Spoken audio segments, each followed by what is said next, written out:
Global Gridlock Report. Party opposed to India's stripping of Kashmir's autonomy.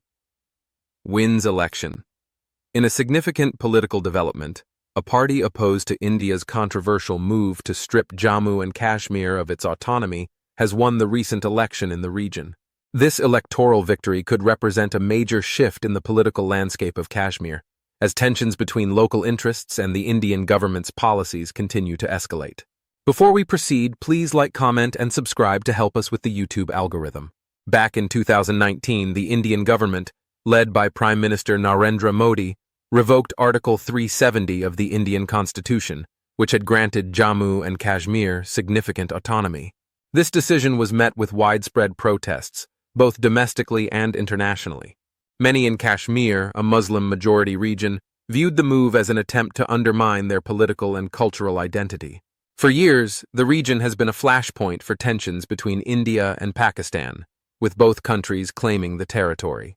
The recent election saw a high voter turnout, which is notable given the long-standing political unrest in the region. The party that emerged victorious has been vocal in its opposition to the stripping of Kashmir's special status. Its leaders have promised to restore the region's autonomy and ensure that the rights of Kashmir's residents are protected.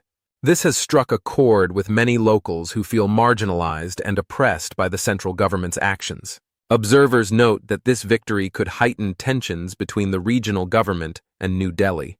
The Indian government has shown little interest in reversing its decision to revoke Article 370, and it remains to be seen how the new leadership in Kashmir will navigate this complex relationship.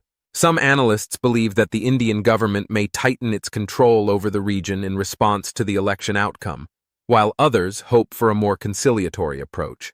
Internationally, the situation in Kashmir has drawn attention from human rights organizations and foreign governments alike. Many have expressed concerns over alleged human rights abuses in the region, including restrictions on free speech and movement, arbitrary arrests, and a heavy military presence. The Indian government, however, has maintained that its actions are necessary for maintaining national security and fostering economic development in the region.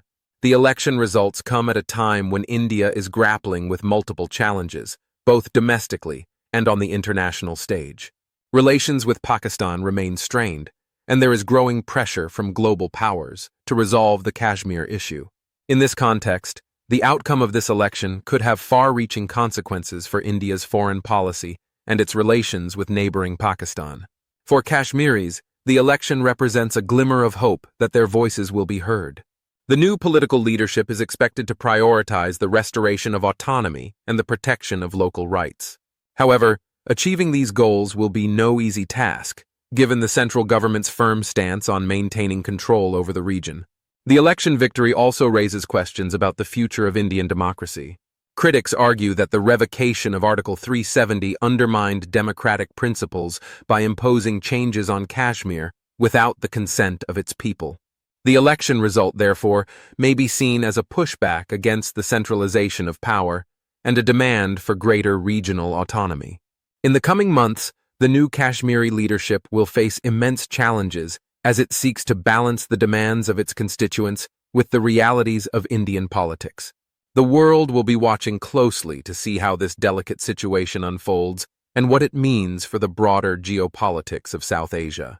For now, this election victory marks a significant milestone in the ongoing struggle for Kashmir's autonomy and could pave the way for further political shifts in the region.